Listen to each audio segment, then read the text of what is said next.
Ô Notre-Dame d'Espérance de Pontmain, écoutez-moi, secourez-moi, bénissez-moi.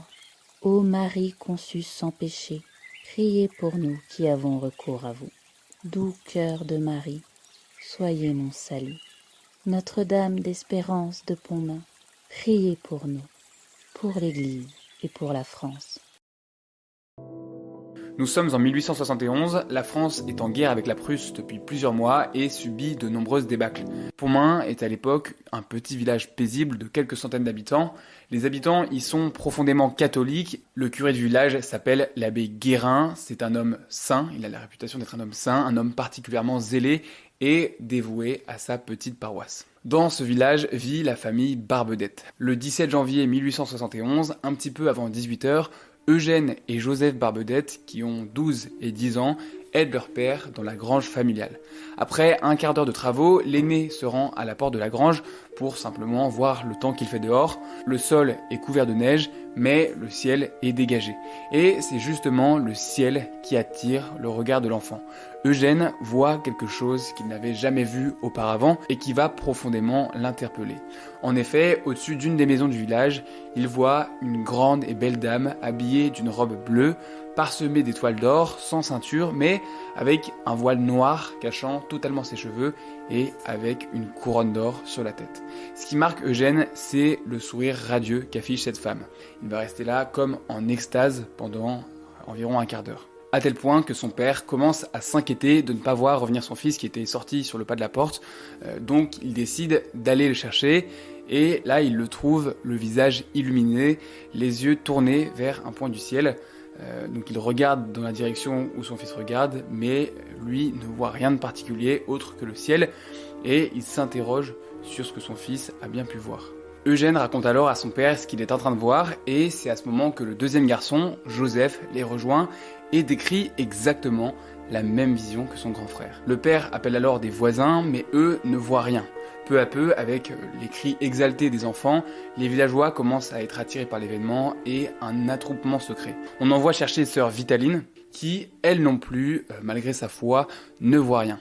Mais celle-ci retourne chercher 3 pensionnaires de l'école et 2 des enfants, parmi ceux qu'elle va chercher, Françoise Richer, 11 ans, et Jeanne-Marie Le Bosset, 9 ans, déclarent à leur tour voir la belle dame. Et le plus impressionnant, c'est que leur description coïncide parfaitement avec celle des 2 garçons. Ce soir-là, 7 enfants diront avoir vu Notre-Dame dans le ciel de Pontmain. La plus jeune, ayant 2 ans, exprimera sa joie en frappant des mains et en marmonnant « Jésus, Jésus ». La seule façon pour elle d'exprimer sa joie de la vision qui la réjouit. Le curé va alors se rendre également sur place où sont maintenant regroupées à peu près 80 personnes. Il prend alors les choses en main, il impose le silence, fait mettre tout le monde à genoux dans la neige et entame la récitation du chapelet. À la fin du chapelet, les religieuses entament le chant du Magnificat et là, il se passe un deuxième phénomène extraordinaire. Commence à apparaître dans le ciel une sorte de bandeau au pied de la dame et des lettres commencent à s'inscrire à l'intérieur du bandeau, les unes après les autres.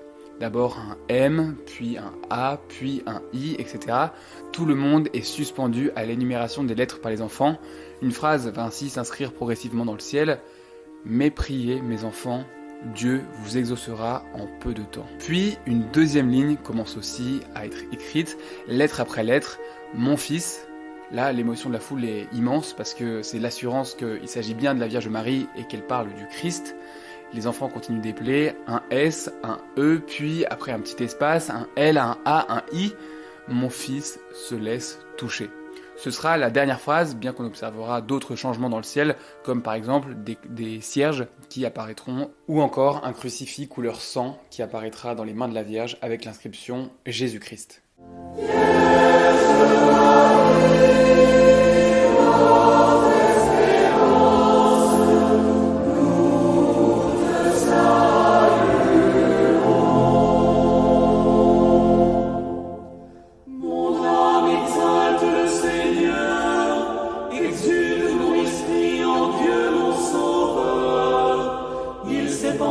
Sur son humble servante, désormais tous les âges me diront bienheureuse.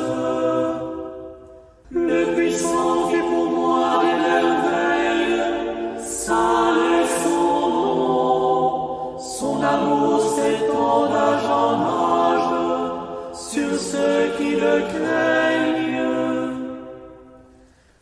Déployant la force de son bras, il disperse les superbes, il renverse les puissants de leur trône, il élève les humbles, il comble de bien les affamés, renvoie les riches des mains vides, il relève Israël son serviteur. Il se souvient de son amour, de la promesse faite à nos pères, en faveur d'Abraham et de sa race à jamais.